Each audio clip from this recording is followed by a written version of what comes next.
Truth and Tea with the Urban Evangelist.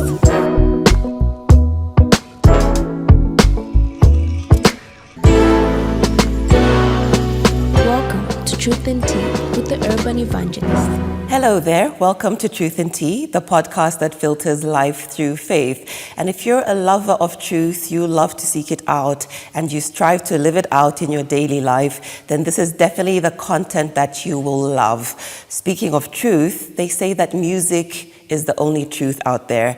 And I mean, this is obviously open to interpretation, but the more I looked it up, it simply means that you cannot lie about the feelings that music evokes, or sometimes when you simply can't express yourself in words, you turn to music. So today I've got someone who definitely gave us music, that made our world go round. He's still giving us music, just in a very different context and carrying a very different message. Joining me today is none other than Taitu.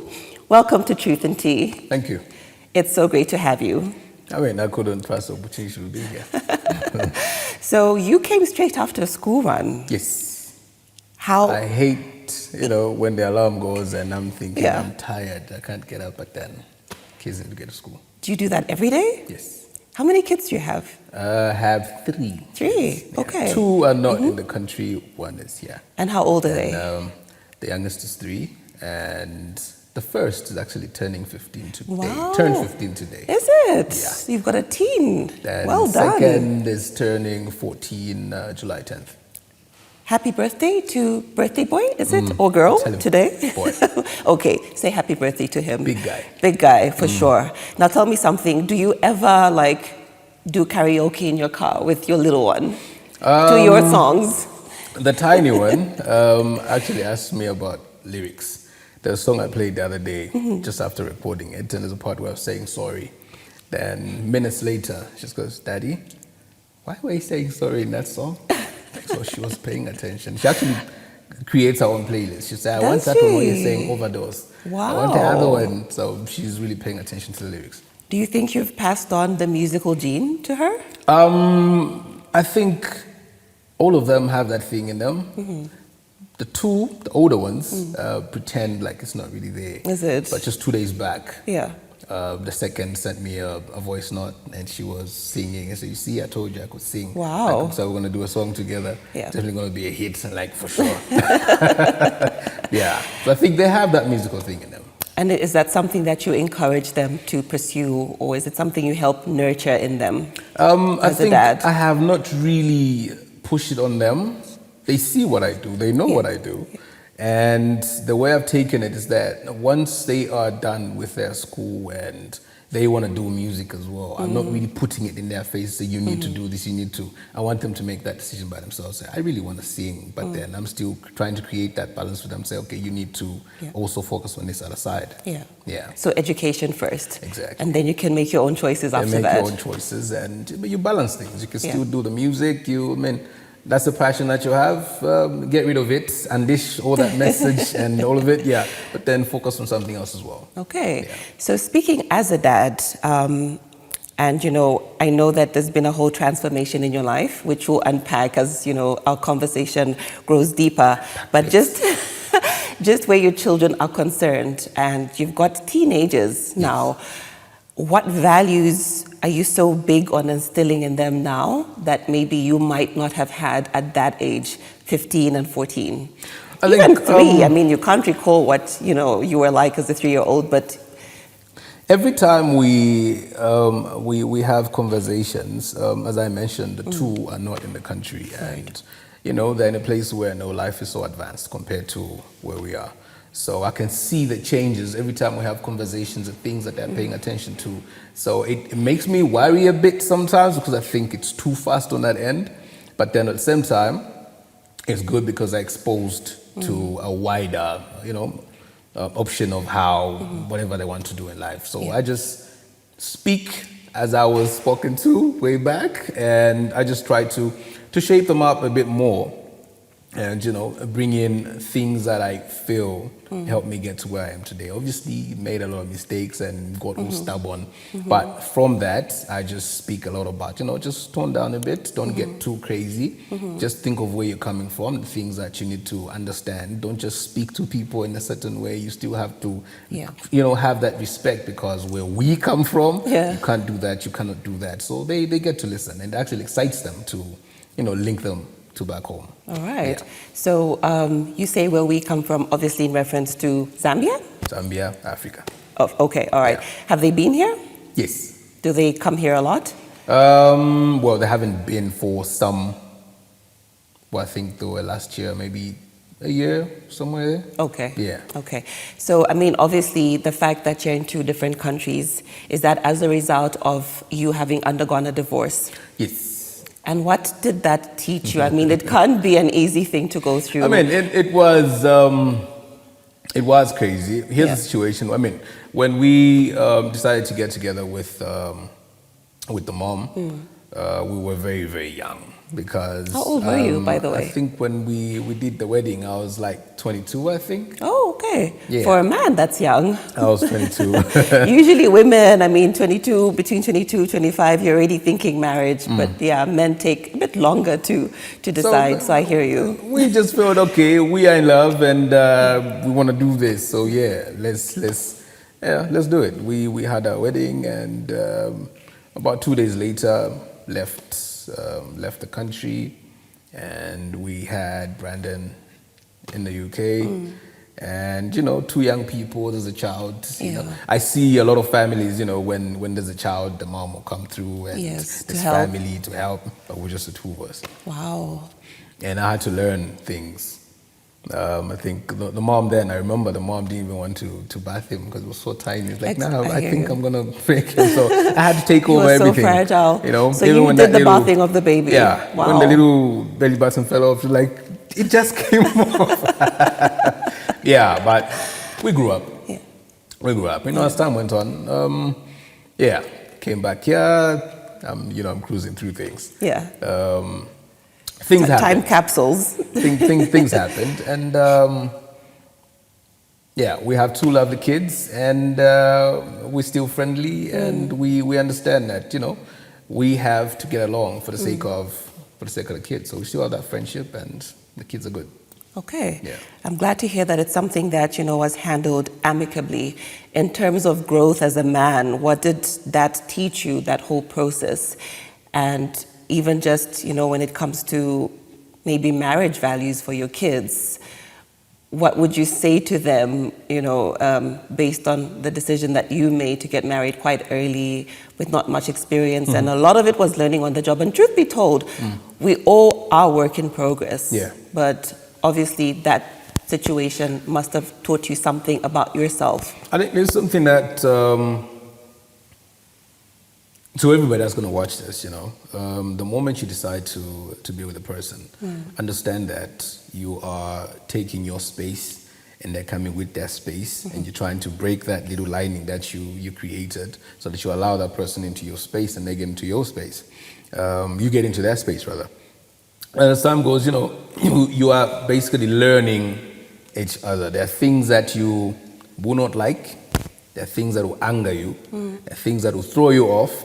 And sometimes just think, can I just strangle this one for a bit? But you cannot do that. Don't ever do that. Don't.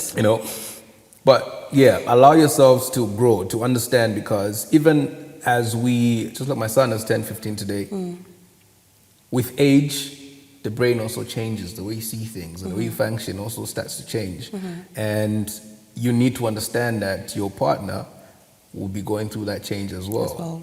So the moment you say, I do, and I do, understand that every age will come with something different. There'll be something added. Maybe it's how God designed it. That thing is already in there, but as we get older, that's when a few things keep opening up as we get older. So we just pray every day for wisdom to be able to contain all of that so we don't go all out. But basically allow yourselves to grow and talk more. With experience and with maturing, the process of maturing, would you say now that you're in your second marriage, are you a better spouse now and a better parent? I think so. Are you doing things differently? I think so. I mean, I think I talk more. I think from the first one, I would say I was the type that would not really say so much. And you find that if I don't like this color, for example, and you like it, let's say we were, I'll say, okay, if you like it, then cool. You know? That sounds passive. Where I'm not really expressing myself. I say, okay, if you want to do that, then cool. But in the process, I'm holding that emotion back. I know what I really want, but I'm not telling you, and I'm playing along with it. In the process, the more those things keep piling up, one day it'll just, and then it'll catch you by surprise, and you start thinking, oh, why did you, you know? So I think I communicate more, and I actually encourage my wife to talk about where she should not hold back, and we need to resolve things. Golden rule: do not go to bed still in that state. You need to let everything out so your partner knows what it is actually you're thinking. I think I'm okay. All right. Happy to hear that. So you went to the UK, stayed there for a while, then you came back. Yes. Was this before or after the days of Smile? I just released Smile. That was 2003, I think. 2004 we launched it. And same 2005. Wow. Let me just open that file. I think 2005 released the second album, and it was 2005 that I actually left the country just after the wedding. All right. So I'm now going to take you back to that bracket, you know, when you're at the peak of your career in terms of a circular artist, because obviously now you've crossed over to gospel, but we'll unroll step by step. Looking back, as I was listening to two of your songs that have been earworms this week for me, one of them being Testimony of the album I Am Home, and then I think there's also My Redeemer. In Testimony, you start by saying, you know, the life set that, you know, this could be true, or you could just be talking. And I took some notes so that I could fact check with you. Put myself I in think it'll be a nice way of going back, you know, into who you were before you became the man that you are right now. So you said, I remember when I felt I was Superman. What were those days like when you were feeling like Superman? Wow, now you're making me go through the lyrics. Well, you can spit them out. You know, where here's a young guy. I'll start it from this angle. Here's a young guy who starts singing grade 12, and you didn't even think you could sing. Then you're forced or bullied into singing because you happen to just shout it out and the whole class thinks you can do it. Really? So your classmates pushed you into singing? Yes. Okay. I was a very short, very naughty character, I think.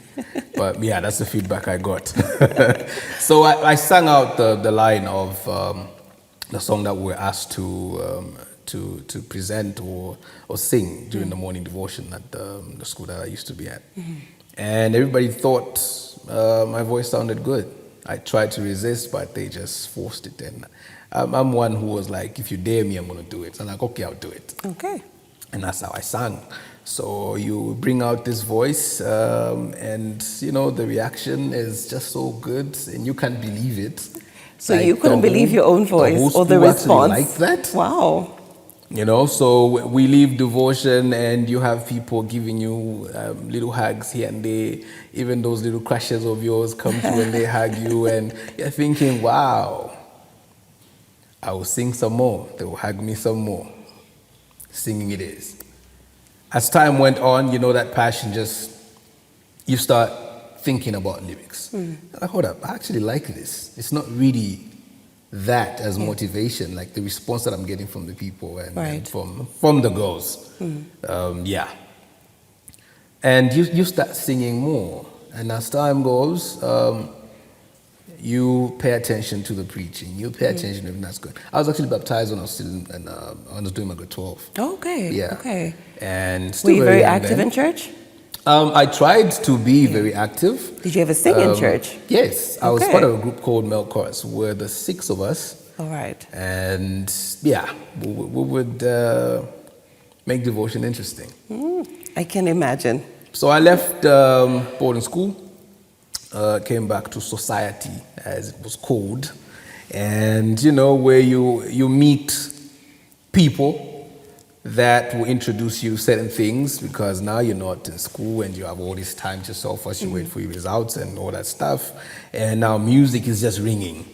You get to a studio, you have neighborhood friends, you start doing the rap thing, and slowly, and you're not really as exposed to the Bible as you were at school. You start drifting away, and the fun kicks in. Fun kicks in, and swish. Yeah. You get into the studio, and you meet everybody else, and you are introduced to a lot of big bottles, a lot of drinks, and just crazy talk, and you have all these things that are being pumped into your head, so you really drift away. So you release some music, and just seeing the response, and it clicks. The last time I sang at school, this is what happened, and now it's on a bigger scale. It's in a country, and I'm getting this response. It's on radio, and people are liking this, and it's like you kind of like just propose to almost every and behavior is just crazy. Yeah. It's just crazy, and it's pretty hard to behave. So you find yourself exposed to a whole lot of things that, if I look back, and the lyrics and testimony, if I look back, I'll not be seated here right now. I'd probably be dead. Wow. Just from that alone, away from exactly. everything else. It's why I found it very powerful, and it's aptly titled Testimony. Yeah. Because it really is just that. So even when I say it could be a true story, I could just be talking. It's just me playing it safe, because there are people who will judge you based on certain things. So just to also not get them in trouble, because they will judge you and feel happy with it, but then they're getting in trouble up there. So you just balance it a bit so they don't get confused, and it's just there. Maybe he's just. But at the same time, people that are kind of exposed to where you're coming from don't know what you're talking about. Right. Yeah. Okay, so this is me now, all the way back, and I'm seeing you with a red cape and that S on your chest, and you're in Superman mode. Yeah. Then you say, foul mouth, smoked weed, sniffed the cocaine. Yeah. I did all those things that I talk about in that song. I mean, it was a fun thing. You get to a place where your friends are hanging out, and you just happen to find somebody in the act of doing that. Like, hold up. Was that Did this come with the musical territory? As you make music, It's all in the music. It's all in the music. It's all in the music. Okay. So even as you made music, was this part of the creative process? No. The moment I started doing that, Yeah. it would never be in the studio or anything like that now. Okay. And you catch somebody doing that, and you try it once. The next thing, it becomes a habit. Every time you link up, that's part of it. You're making phone calls, and I tell people, like, you know what, you think Zambia or Lusaka is all innocent. There are a lot of things that go on in this country that It's are just underground. not happy, but everything happens. It's crazy like that. How far did that habit go?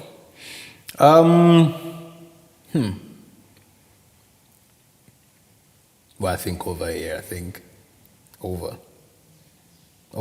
Just became a habit. Yeah. Like it's just part of you. Like when you just sit for some time without meeting certain people, and you just feel like, well, we need to meet. It's part of your hangout. You even know when you say, oh, let's meet our usual sport, and a phone call would be made, or somebody would have already collected some things earlier and just say, let's take a drive. And when there's a drive, it's happening. Okay. So everybody has a little thing. I think that time we had that 1,000 kwacha that had that funny material. Yes, it was very plasticky. Yeah, that was like the it was very bright. perfect little thing to use to actually push it up there. Wow, wow. Yeah, I'm just happy that, survived those things. You made it through alive. Yeah. We carry on. 5 shots fired. Oh, that story. Are those gunshots? Yeah. Like 5 actual shots? Yeah, from an AK-47. Were they aimed at you? I don't know. I think so. Take us through that. What happened?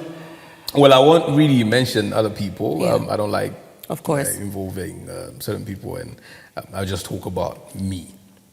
We were at some function, and we left that function. Wanted to go and change, and then go to, was it Polo Grill then? Yeah, let's just change and then get back.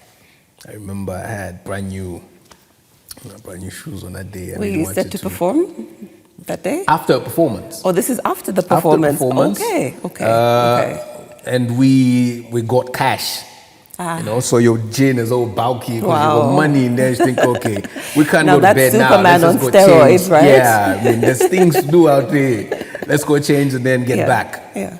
In the process, we get by a house and waiting for a friend to open the door. And I'm just standing there in the zone, obviously after drinking a few bottles, and you're just there in your space. You're just thinking, you're wasting time. We need to go. You know, we need to go. Then this group just shows up, and they want to gain access to the yard, and I'm just standing there blocking all of them. Wow. Which in your normal state. So this is, are you by the gate? I'm by the gate. And they're trying to get into There's the a house. whole group that's talking to you, and you're just there, like, you're not coming in here. What do you want? Wow. You don't even see the numbers that are there. And I'm like, hey, do you know these guys? So he takes it. That's when it hit me. Then I slammed, you know those little, the little gates by the big gate, you have that tiny one. Yes, the one that you walk through. I slammed that one. Only when he said that, I looked at them again, then realized they were loaded. Yes. If they wanted to sort of stab me right there, they would have shot me right there. And I just slammed the gate in the face of one of them. Wow. That's when we went into the house, closed the door. I still don't believe how they broke down that door. It was just little pieces of wood just falling off. And when they gained access, they just came straight. And I think the one that I hit with the gate now was so grudged. So he came straight for you. I was like, oh, wow, this is bad. Lie down. You know, they started at first, you know, where you're standing and you have these people in front of you, and the gun was just there, like this close. And you're looking at the guy, no mask, nothing. And we're having a conversation. They're asking for money. They're asking for this. Like, no, I don't have money. When we just entered the house, removed all that money, threw it behind some door that used to be by the wall. So they couldn't see that there was money at the back there. That was a quick move. Yeah. I had this little tiny phone. I would say what it was for, but this little tiny phone. That's the only phone that they found in my pocket, and they actually put me in trouble for that. How can you have such a phone? Where's the good phone? Like this, my only phone. Yeah. Got slapped for that a bit. You know, we're thinking, if you didn't have this gun, if you didn't have these things, there would have been a fight right now. As we were talking, lie down. And now they get into a debate. They say, we can't just leave just like that. Let's kill one. This same one. Wow. And I was just there. My head was just there. So now I'm thinking, okay, you know when they say you see your life flashing and you start thinking about family, you start thinking of the story that they'll be told, how the whole thing, all those things were playing in that moment. Next thing I heard was that they actually fired. You smell the gunpowder and everything. And you're like, wow. Apparently what happened was he was about to just squeeze the trigger and his friend hit the gun. That's how it went. What? So there were 5 bullet holes on the wall. I need to drink some water. And I'm just like, or is it tea? I'm good. I'm good. They left. When the police came to, picked up the casings and say, you would have died. These guys were really going to kill you. Just one story to do with guns. The other time I was taken anyway, we were talking about the 5 shots. But we survived that. I'll ask this after this last one where you talked about a car crash and how it rode 3 times. Yeah. But also, there's another interesting experience you had in a car with bandits, I believe, and your gift saved you. I want to take it back to your gift, your musical gift. So I just came back from London, and I got a house in Woodlands. And habits of driving back home late. You link up with people and driving home past 1, 2, 3 sometimes, not knowing some people actually observing the times I'll be getting home. And I thought I was sharp because every time I drive, even now I still do it. If I'm driving home late, I'm always paying attention to whatever is following me. And if I see somebody turning, then I just increase speed, or I just reduce, see if they'll go in front. I would do that, and I thought I was so clever. That day, checked the streets, everything was just quiet. Then I drove through, stopped by the gate. Within a few seconds, I didn't even see where the car came from. I just saw lights, and you have that feeling, say, okay, I'm in trouble. That's how they blocked. I checked in the mirrors. The guy came out this side, so there was an AK-47 there, another one in front. What is it about your life, man, really, at this point? And now you're like, where the alcohol just goes, phew, you see everything else going on. Like, okay. So the moment I opened the door, I'm trying to speak. That's how one guy just dragged me and hit me. I used to have bruises just by the forehead, and they vanished now. Yeah. I think it's painful, when you see people in the movies and they just go out, it's painful. It's painful. Yeah. So I went down. I'm saying, look, if you want a car, you want whatever, just take and go. Just leave me alone. As I was still talking, kicked me. I remember I was chewing gum, and next thing I know, this dust in my mouth, spit out the gum, and just processing everything just by the gate, and people now don't even know what's going on outside. So no one heard anything in the house? Nope. Wow. No one knew what was happening. Yeah. And that's how two of them came to, they shot me in the back of the car. So we go and said, but why are you taking me? If you want the car, just take it. And we started driving. And the whole time I'm in the back, my face is on the carpet. Wow. And bundled up. When you look up, the one that's driving, holding his weapon there, the one by the passengers also holding his weapon there, the one sitting with you can feel something on your back like doing that. So you can't really do anything silly. Yeah. And they start asking, so how much money is in the account? I'm like, well, I don't know. I'm from spending, so let's go by the ATM. I knew that there's definitely security by the ATM, and just a light one, people can still see through. So that wasn't going to work. And they started asking, what do you do? What do you do? I'm like, I sing. You sing? Who are you? Like, I too. Then the driver just slows down. Favorite. As in you're his favorite artist? Wow. Tunyimbo driver, oh my chaya. Then he got my phone. That time BlackBerry is not so common. Yeah. Got my phone, like Nafoni. He dialed some code. It was weird. I would do the * something. He used that to make a call. Wow. And I just heard him talking. Anyway, Tsachiya. And he's like, Ulina mwai. Wina mwai lelo. So takupasa motoka yako, takupasa ndalama, takupasa chan. But if you call the police, we know where you live. That's how we drove to some road in Kabulonga, I think. And I think I still remember that spot. Every time I drive past, I'm like, oh, this spot. Yeah. Gave back everything, and that's how they left. Wow. So out of all these incidents, like my mind's racing right now, did any of them make you stop to, reevaluate your life? Did any of these incidents mark a turning point? In that moment, I still felt like, well, it's one of those things. I still carried on with life as usual. Yeah. But I think being a bit young again. Because some people don't make it out to the other side, right? That's why I keep emphasizing on everything that you went through. Yeah. I still, obviously my wife then gave me a little lecture. See, I always tell you about driving home late. I always talk about this thing, but you don't listen. They'll kill you one day. This. I'm like, it was just, being stubborn as usual. Because for me, like, I'm thinking any one of these incidents, I would be on my knees like, okay, Jesus, I'm all yours. You're definitely trying to send me a message. What then was the turning See, point in your life? The thing with that, if I told family those stories and gave them my experiences, I think mom and my other siblings would have actually jumped on and really talked about God. But because I kept so you kept them to yourself. I kept them to myself. I never really talked about it. Even when I flipped in that car crash, I don't think my mother even knows about that. Well, if she sees this, now she will. I never talked about it.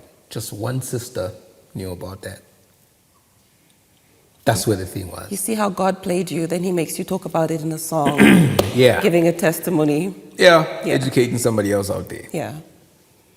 I still want to know, though, what changed in Taitu's life? Thinking of which file to open. As time the went one that got you converted file. I left for South Africa. When I came back from the UK, I went to Namibia. I was in Namibia for a year. Okay. And it was in Namibia when I met one of the top gospel artists there. His name is Dinaf. And I was shooting pool. I don't know if you know a guy called Tafanji in Namibia. He's into radio. He was on radio back Radio here, Energy. actually. He was on radio here as well. Then went to Namibia. Right. So we met that side. I was like, you know what, let's hang out. And we started spending time. So we went to the pool. Then Dinaf walked in because the same place where we were just relaxing, they make really good pizza. So he came to get pizza and to find that's Taitu from Zambia, artist over there. Yeah, made a name for himself and this. So Dinaf was curious and just, he's that guy who, there's that vibe that he carries with him. Yeah. Like, what's up, man? Like, yeah, what's good? So Tafanji tells me that your style back home, and I googled you. I found your video, the Smile video, and I think your style's good. So if I took you to the studio right now, can you give me a song in 30 minutes? And I'm like, where's the beat? So it's like there's an attitude thing going on. Where's the beat? They're like, okay, let's go. So I went to the studio. We started working on something, and he liked what came out. As time went on, I even wrote a song for the wife, and the song was good. Reception was pretty good. Okay. And as time went on, he started inviting me to church, like you to come through and join me for Sunday service and everything. I'm like, okay, no problem. Started going there, and I think after a month or so, now you're listening, and the whole time you have that voice that always speaks to you, and you can hear the voice saying, "Do you remember me? Because you said yes to me years back. You got baptized years back, and you." Now everything's so familiar because it's coming back. It's coming back. He was also shocked one time when an altar call was made, and I just stood up. I didn't even say anything. I just went to the front. So Apostle Goro started praying for me, and he said some things, and also went like, when I pray for you right now, you're gonna feel some things, and don't hold back. It's going to sound like a very weird language, but just don't hold back. Let it out. If it happens, just... So he started praying, and where you feel like your mouth is opening, and then now you're speaking things, and you're listening to yourself, but you can't control it. That was the first time I ever prayed in tongues. Wow. And I was actually shocked. I called my sister. I prayed in tongues today. Really? It just happened like this, and keep practicing, keep practicing. Yeah. I bet she was excited. She was. Yeah. She was, I think... the very prayerful one out of all of us then. Okay. I think she was already exposed to more of church and more of the Bible. And, it was good. It was really good. I wrote more songs and sat in recording sessions of a lot of gospel music, and just the way it happened, because even Dinner's song, he ended up winning an award for the song I wrote and featured on, and where you are being told, now you see, when you do things for me, and this is what is happening for these people that you write songs for when you're talking about me. So remember me. Then it so happened that after a year I relocated to South Africa, And then I couldn't find church to really ground me like Namibia did. And I started asking my friends, is there a branch this side? Nothing. I started working for Vodacom there, and work took over, and, took flight again. You ran away. Distanced myself from the church, and, my wife then, she's a Jehovah's Witness, invited me to service, and I just couldn't mix. I couldn't mix. Every time we're in church, I don't know, it just couldn't happen. And I drifted away from church again. And it was just work, chills, things like that. Until, some point, couples go through certain things, and you decide, like, you know what, if this is not working anymore, you go your way, I go mine. And we made that conscious decision, and that's how we did our split. So I came back here. I stayed there for like 6 months still. I'm cutting through that. It's flowing though. It's all very coherent. 6 months on, I just felt like, you know what, I think if I continue like this, I think I'm gonna go a bit crazy, and it's not going to be good, because when things like that happen, here's a person that you've been with for, I think we're like nine and something years together. So now it's like, okay, now I'm gonna have to live without this person in my space. And I know it wasn't easy for her as well, but And 6 months in, I'm thinking, okay, this is crazy, because now my routine was like straight from work into the pub. Straight from work, hey, what time are you done? Pick me up. And this is now back here? No, still there. Oh, still there, okay. Then I was like, if I continue on this, I'm going to go crazy, and next thing, something will happen to me. So one time I just packed the bags. Something in that, were you considering taking your life? No. Oh, okay. No. It was so bad that to a point where you sit down and you just feel all these emotions, and you see your kids' little things that are in the apartment still, because she had moved into another apartment and stuff. So when you see things like that, it gets to you, and you hear your kids' voices, and I just felt I need to travel, because if I don't, I'm going to go crazy, and behavior will be so altered that I don't think I'll be able to come back from that. Because certain things started coming back, and certain things started popping in my head, and it became kind of normal to kind of ease or, shut down a certain part of me that's feeling pain. So just next thing, I bought a ticket as I flew back. Just called, who was that? I don't know if I called Hamova or another guy, said, pick me up from the airport. And that's how I got back to my mother's house. And she's like, okay, so, things happen in this life. And she divorced with Dad. I was quite young when that happened. Yeah, so it was easy for her to kind of understand the things that I was going through, and to have those conversations. Yeah. And I didn't even realize it, that I'd actually shrunk body size, and wow. where excuse me, you're having more of booze and food, snacks here and there, but the main is the drink. Yeah. And it continued over here for a bit, and I met my wife. Your now wife? Yes. I'd met her before. She was working for Sling Bits. Okay. Then we had already left Sling Bits, but would just frequent, just visiting Charlie, and that was once you're home, so it's easy, just pop in the studio once in a while. And I found this little girl sitting there, and I was, like studio bully for a bit. So when I got back, reconnected with her, hey, what's up? You still working this? Oh yeah, this, okay. I was more like a big brother. I would even lecture her, don't ever allow a guy to treat you like this, and this, and it was just weird.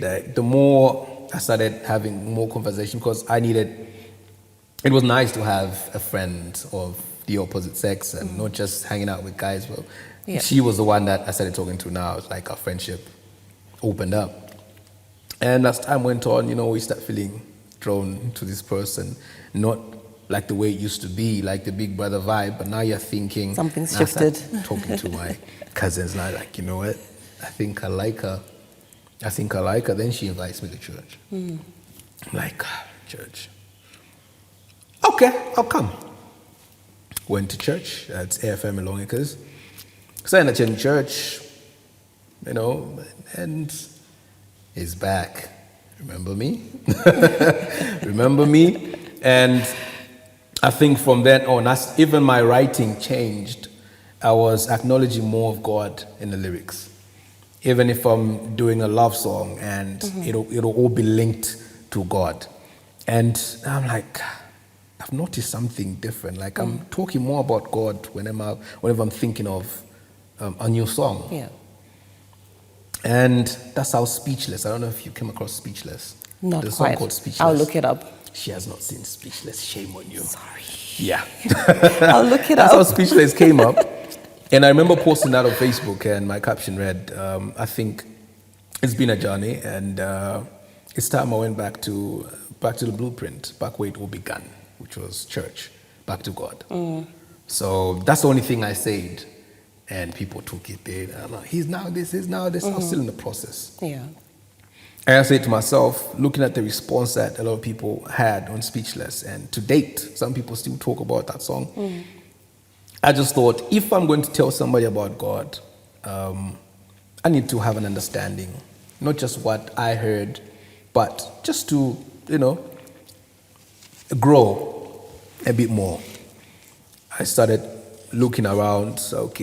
People talk about Bible school, and I spoke to Prince Keddy. I don't know if you know Prince Keddy, and he was like, "No, I go by Deliverance Church Zambia, and there's a Bible college." I'm like, "Really?" Is that I'm gonna drive through, Bishop come see Fortune Bishop Mwiza, yes. Mwiza? Okay, he was one of my instructors when I was doing Bible school. Okay, at a cool, different school.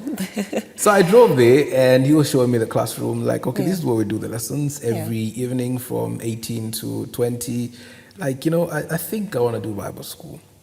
Same day, introduced me to Bishop Mwiza, and he had a chat. Like, the world that you're coming from is so different, and it's so difficult for you to actually come and say you want to come to Bible school, because what you're used to is something Very different. And this journey is not going to be easy, it's going to be hard.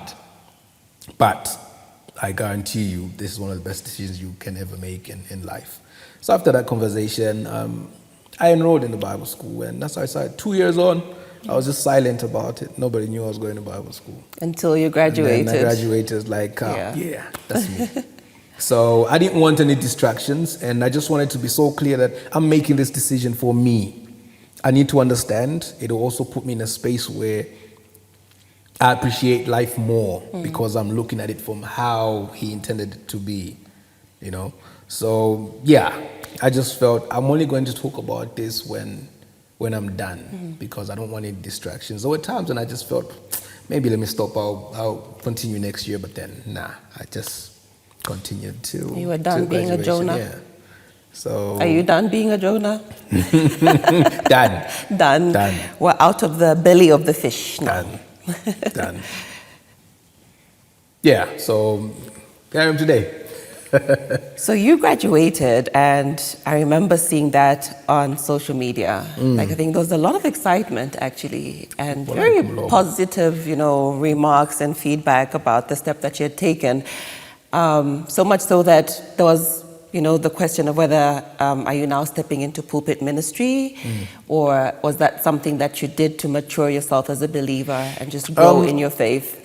It's something I did to grow as mature believer, and to have a better understanding of the Bible, and when I read it, just to learn the ethics as well, and not just go all out crazy because you picked up one little thing and you think, I know it all now, but just to calm down, relax, understand what's being said to you with whatever it is that you've been given to handle.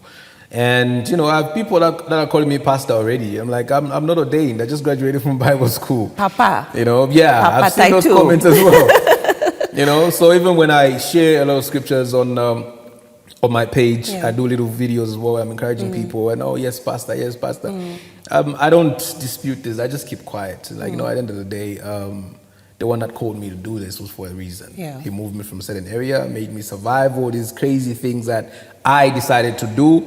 And some things, well, it all comes back to our decisions. Whatever we do germinates into bigger things. So sometimes we'll say, I don't know why this is happening to me, but no, you decided to do something at some point Exactly. and it's now coming back in that big form. Yeah. And you think it's the world attacking you.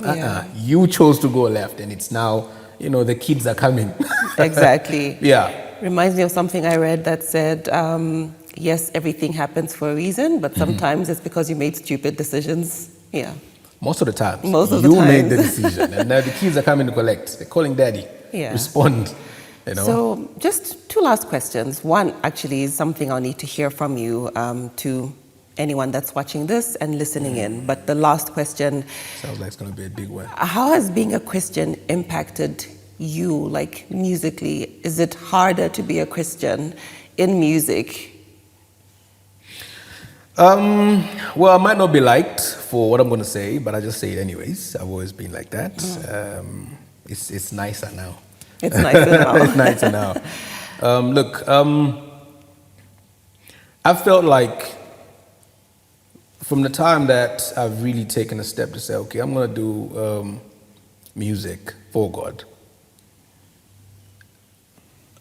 the Christian community, I don't know, maybe it's how some of us look, how some of us Tattoos dress. and all. Yeah. Hasn't been so welcoming. Not that you want people to hug you, to whatever. I remember when I put that caption, a few artists reached out to me. Yeah. Oh, we saw this, good. We saw the ABCD and blah, blah, blah, blah, blah, blah, blah. And that's the last I heard from them. So it's been a journey where I felt like... And when you say artists, is it gospel artists? Gospel artists, yes. So they just reached out the once and then it's been quiet since. Okay. Very good announcement, blah, blah, blah. It's cool. Anything that you need, just get in touch. And gone. There are certain places I've been to where I don't know if people think, is he really praising and worshiping God? Is he trying out something? Where they're not so welcoming as well. Are you being met with skepticism? A lot. A lot. A lot. Wow. But for me, it's like, it's not for you to prove that I am at the end of the day, because I know who I'm worshiping. If I'm being deceitful or being funny, I know the consequences of that. So if you, a human being who's just supposed to encourage me, if you see me going off, just like I'm supposed to encourage you if I see you going off. Because the moment we do that, that's when the big L comes in, because we're showing love and as we are supposed to. But today's Christian is judgment, no solution, which I find very sad. So it's been situations where I end up feeling as if this is like, there's a whole community, but I'm like, this is like a one-man journey for me, like one-man army. Like, I'm just, if you don't want to accept me, flip the page, but I know who I'm praising. Yeah. One time I put something on my Facebook. I said, I never knew you. And I just ended there. People had their opinions, but those that are truly reading the Bible understood what that meant. Because many will come, I casted out demons in your name. I did ABCD in your name. I said, I never knew you.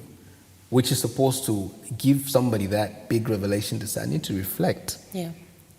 I'll go out there saying I'm holy, I'm ABCD, but if I really use the Bible to check myself, am I truly what I'm putting out there? Sometimes I deliberately go out there, I'll even wear my bandana, and I still wear it proudly. No, you're a pastor now, don't dress like that. At least cover up those things. Like, I'm not ashamed of where I come from. And one, you don't even know the story behind these things and how they came up. There's somebody out there who dresses like me, who feels, I cannot go to church because they don't accept us. I cannot speak about scripture because they say, why are you speaking when you're looking like that? I'll do blasphemy, and I deliberately put that bandana character in there to, provoke certain brains. Like, you can see me dressed like this, but here I am, I'm talking to you about Jesus. Somebody out there will say, he looks like that, he looks like me, and he can talk about Jesus. So I can also pray and be accepted back home. But today's, no offense, Some people in shiny suits and pointy shoes feel like that's when you are holy. That's when you are, supposed to speak about God because you dress like that. No, I do dresses like this, and I'll tell you about Jesus. Amen to that. I stand on stage and I tell people, yes, I worship Jesus. If you've got a problem with it, let's meet backstage.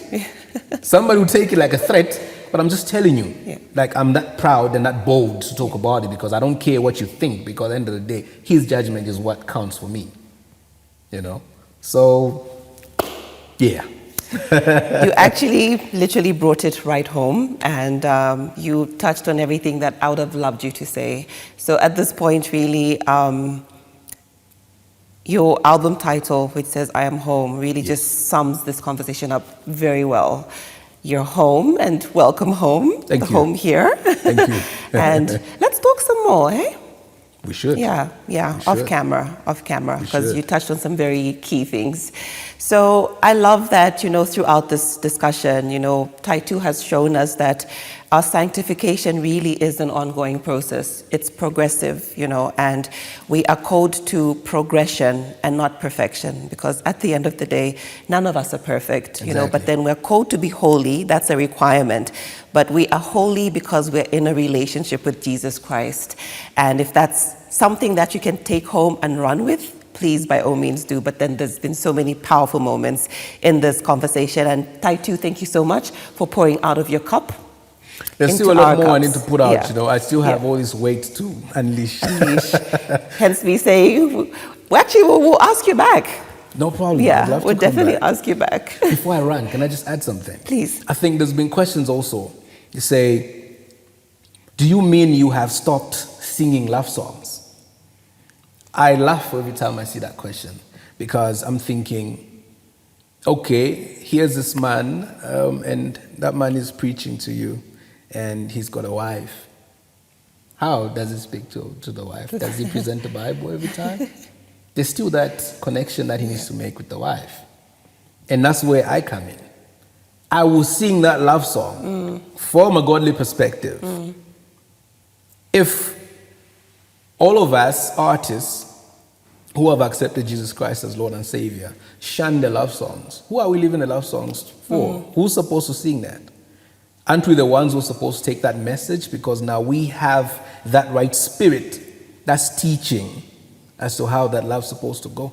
Why should I let the devil be the one in charge of the love song? I should be the one singing the love song because I know where it's coming from. I know whose authority I'm exercising that. Yeah. That's why I'm called to weddings today. And when I break down certain songs and messages, people then understand. So yeah, I'm still going to give you a love song or two. You're going to get married tomorrow. I will come sing for you. And I'll whip you if you divorce. Just saying. All right, so holla at your boy. It's been Truth and Tea. Remember to catch it on Radio Christian Voice every Wednesday at 7 p.m. And also look out for the uploads on YouTube. Search The Urban Evangelist, search Radio Christian Voice. And as always, it's filtered through faith.